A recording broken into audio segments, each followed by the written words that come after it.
Tenga un cordial saludo, ingeniera. Le voy a exponer sobre el tema de los Icoters del 2010 y del 2020, sus generalidades, sus características y sus concordancias y sus cosas más relevantes. Algunos de estos Icoters, que son leyes propias de cada país o unión de países que proporcionan una cobertura jurídica dentro del territorio en la que han sido aprobadas, no pudiendo, no obstante, ser aplicables fuera de su dominio. Esta situación supone la dificultad de decidir cuál es la reglamentación aplicable dentro de un contrato de compra-venta entre dos países con legislaciones diferentes. Estos Icoters fueron a comienzos del siglo XX, fueron establecidos para la necesidad de solventar el riesgo de complicaciones legales y para facilitar el intercambio del comercio internacional. Los Icoters designan quién es el responsable de pagar cada parte del proceso de transporte, ya sea global y de mercancía. Los Icoters eliminan el reto de los distintos idiomas y las diferentes formas de interpretar los contratos. Estos términos aceptados internacionalmente permiten un proceso de comercio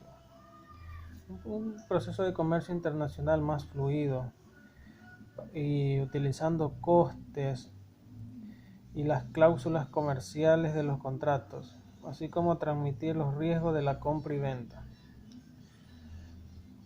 También el uso de los Icoters requiere que siempre se acompañen del correspondiente lugar geográfico y la entrega rápida.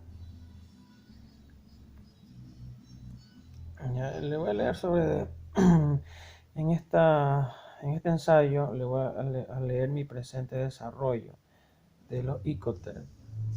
Los Icoters son términos comerciales que se utilizan en transacciones internacionales para aclarar los costes y determinar las cláusulas comerciales, incluidas un contrato de compra y venta.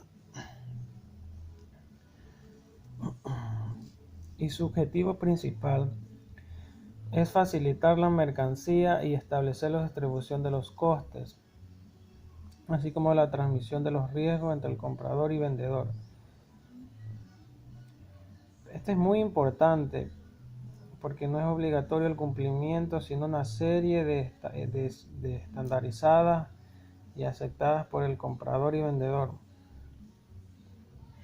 Los Icoters representan un término universal entre el importador y exportador, por lo cual ambas partes entienden las tareas, los costos, los riesgos y las responsabilidades, así como el manejo logístico de transportación desde la salida del producto hasta el país importador.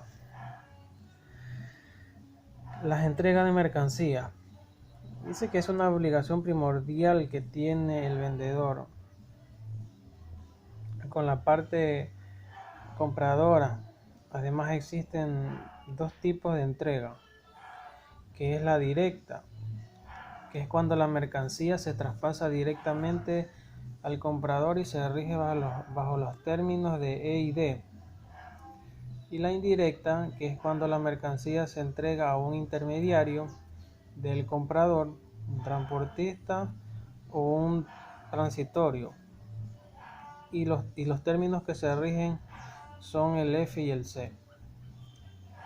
La transmisión de los riesgos, que es cuando es importante ya que se basa en un traspaso de los riesgos o gastos y se puede generar en un lugar, fábrica, muelle o buque, en el momento temporal especificado en el contrato y en el Icoter.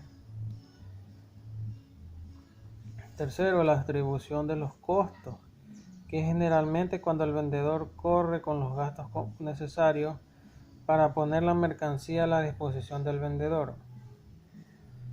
También se hace una contratación de un seguro para las mercancías hasta su llegada de destino en correctas condiciones. Y la cuarta, que es los trámites de la aduana, que es normalmente cuando el vendedor es quien se encarga y además es el responsable de los documentos de exportación, excepto en el caso de los ICOTER, que son XW, que es Export, que este no cuenta con un despacho aduanero de exportación.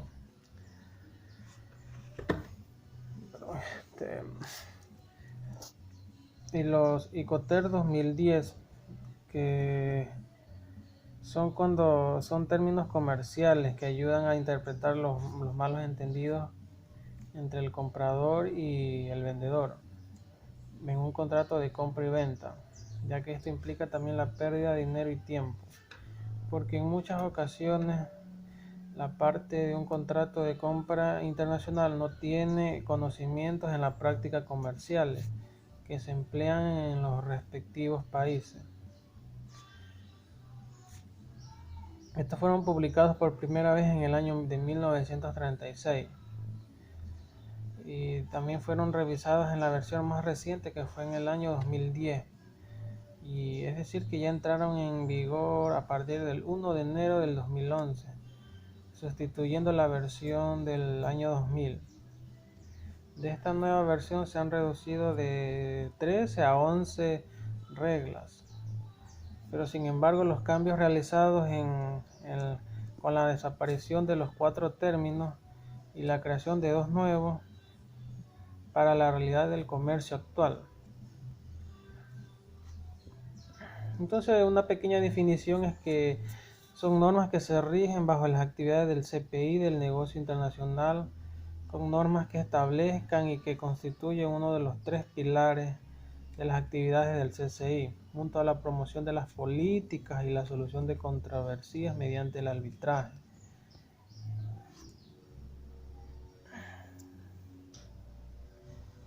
Entonces, las generalidades que tienen entre el ICOTER 2010 y 2020 es que es una serie de normas aceptadas de reconocimiento internacional que establecen los derechos y obligaciones del comprador y vendedor en los intercambios comerciales, que indican en las condiciones de compra y venta.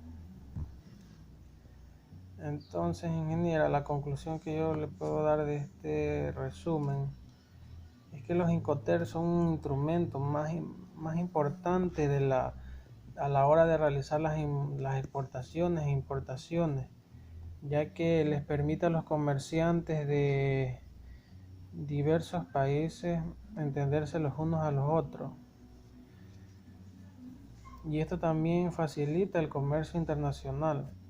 Gracias a la creación de los ICOTER se mejoró mucho y se reforzó las prácticas comerciales internacionales para que de esta manera el comerciante le fuera más posible o factible el solucionar problemas relacionados con los contratos de mercancías, operaciones, en fin, todos los comerciantes de la compra y venta de mercancías.